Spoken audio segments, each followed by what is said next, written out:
నమస్తే ఫ్రెండ్స్, ఈరోజు వార్త వివరణ. ఇంతకీ వార్త ఏంటంటే, నాకు ఆ వార్త విన్న వెంటనే బాధ వేసింది. అసలు నాకు ఒక ఒళ్ళు కంపనం కూడా వచ్చేసింది. నిజంగా ఈ వార్త విన్న తర్వాత ప్రభాస్ ఫ్యాన్స్ గారికి కూడా పిచ్చెక్కితే కోపం వచ్చేసింది, భరించలేని కోపం వచ్చింది. ఇంతకు ఆ వార్త ఏంటంటే, దీపికా పడుకునే గారు ఒక స్పిరిట్ అని ప్రభాస్ గారి సినిమా ఉంది, ఆ సినిమాలో నేను నటించను, ప్రభాస్ గారితో నటించను అని ఒక పోస్ట్ పెట్టింది. ఓకే, ఆ పోస్ట్ పెడితే ప్రాబ్లం ఏంటి?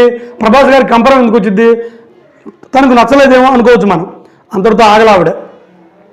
ఆ డైరెక్టర్ మన సందీప్ రెడ్డి వంగా గారు అమ్మా నువ్వు ప్రభాస్ గారికి లిప్ లాక్ ఇవ్వాలి, మూతిలో మూతి పెట్టే సీన్ ఉందని చెప్పాడంట. సరే, ఆవిడ అది నచ్చలేదు, మానేసింది, బాగానే ఉంది. కానీ ఆవిడ పెట్టిన పోస్ట్ ఏంటంటే, ప్రభాస్ గారి మూతిలో మూతి పెట్టమన్నారు, లిప్ లాక్ చేయమన్నారు. అందుకే నాకు ఒక 3 రోజులు అది తలుచుకుంటేనే వాంతులు అయిపోయి నేను వెళ్ళి ప్రభాస్ గారి మూతిలో మూతి పెట్టడం ఏంటి, చిచ్చి చండాలం అయ్యి బాబోయ్ అని పోస్ట్ పెట్టేసింది. అందుకే నేను సినిమా కూడా మానేశాను అని పెట్టింది. నిజంగా ఎంత అవమానం ఉండేది. మీరు అనొచ్చు, కొంతమంది యాంటీ ప్రభాస్ ఫ్యాన్స్ అనొచ్చు, ఏమంటే మీకేంటి ప్రాబ్లం, ఆయన మూతిలో మూతి పెట్టకపోతే ఆవిడ ఇష్టం అది అని. నేను అంటుంది అది కాదబ్బా, మనకి సినిమా నచ్చకపోతే నచ్చలేదని చెప్పి కాముగా ఉండాలి, లేదా వేరే వేరే రీజన్స్ అయినా కాముగా ఉండాలి. ఎందుకంటే అతను ఒక సూపర్ స్టార్. ఆ సూపర్ స్టార్ని అలా కించపరచడం కరెక్ట్ కాదు. ఆయన ప్రభాస్ గారు మూతిలో మూతి పెట్టమన్నారా? నేను పెట్టమనలేదు కదా, నీ కథ నచ్చలేదు కదా, నువ్వు వదిలేయి, అంత అయిపోయింది.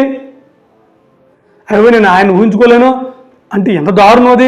ఇదిగో పోస్ట్ మీరు చూస్తున్నది అదే. సరే, ఇది వార్త. ఇక నా వివరణలోకి వద్దాం. ఇక నా వివరణ కొద్దిగా అనాలిసిస్ ఏంటంటే, సందీప్ రెడ్డి వంగా గారు అనేది మీ అందరికీ చాలామంది తెలుసు. అతను ఇండియన్ ఫేమస్ డైరెక్టర్. అతను అర్జున్ రెడ్డి ఎనిమల్ తీసిన అతను.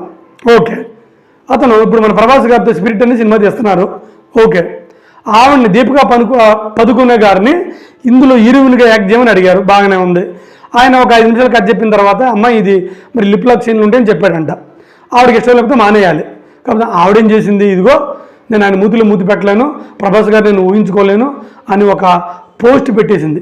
ఇది నిజంగా షాక్ సినిమా ఇండస్ట్రీ మొత్తానికి. నిజంగా నీకు నచ్చలేదబ్బా, ప్రభాస్ గారు మొహం కొడుకోడు, ప్రభాస్ గారు బ్రష్ చేసుకోడు, నీకు ఎందుకు, నువ్వు మానే, మరి పోస్ట్ పెట్టడం ఎందుకు? తప్పు కదా. ఈ సామెత ఎలా ఉందంటే, పెళ్ళికొడుకు పెళ్లి కూతురు బాగానే ఉన్నారంట, ఇంత పెళ్లి కూర్చున్నాడు తన్నుకుని చచ్చిపోయారంట. అట్టుంది ఇది. ఇంత సందీప్ వంగారెడ్డి గారు, దీపికా పదుకునే గారు ఇద్దరు బాగున్నారు. ఇటు వచ్చి పెద్ద బొక్క ప్రభాస్ గారికి పెట్టింది. ఫ్యాన్స్ ఎంత బాధపడిపోతున్నారో బాబు. ఓకే, ఇక మ్యాటర్లోకి వద్దాం. ఇంతకీ ఆవిడ ఎందుకు అలా పెట్టింది? దానికి రీజన్ ఉంది.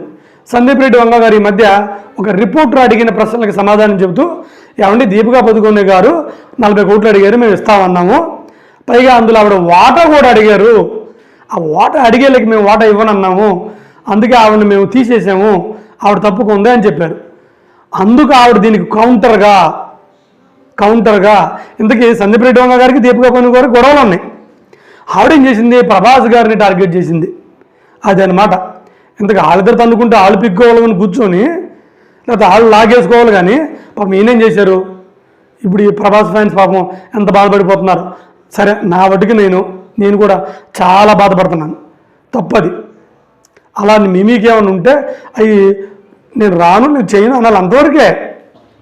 లేదా సందీప్ రెడ్డి వంగా గారు మిమ్మల్ని ఎలిగేషన్ చేశారు, తప్పుడు ప్రచారం చేశారు, మీరు ఆయన టార్గెట్ చేయాలి. ప్రభాస్ గారు ఏం చేశారు? అదనమాట ఈరోజు వార్త. అయితే నా వివరణకు వద్దాం. ఇది వాళ్ళు కావాలని చేశారు. ఎందుకంటే మన తెలుగు డైరెక్టర్లు, మన తెలుగు హీరోలు బాలీవుడ్ని ఏలతున్నారు. They are ruling the Bollywood, our heroes and directors. That's they are jealous of this. అందులో భాగంగానే ఆవిడ జరిగితే జరగవచ్చు. అటు సందీప్ రెడ్డి వంగా గారు చెప్పింది కరెక్ట్ అవ్వచ్చు, లేదా ఎవరు చెప్పింది కరెక్ట్ అవ్వచ్చు. కానీ ఇంత ఓపెన్గా చెప్పడం మాత్రం మన తెలుగు వాళ్ళని, మన తెలుగు డైరెక్టర్ని టార్గెట్ చేయటమే ఈ నార్త్ ఇండియన్స్ ఉద్దేశం. అయినా మన తెలుగు వాళ్ళు ఏం తగ్గొద్దు, మంచిగా సినిమాలు తీయండి, నార్త్ ఇండియన్స్కి మన పవర్ చూపించండి. ఆవిడ మాత్రం మనస్ఫూర్తిగానే మన వాళ్ళని బ్లేమ్ చేయాలని చేసిందనేది నా వివరణ. జై ప్రభాస్ ఫ్యాన్స్.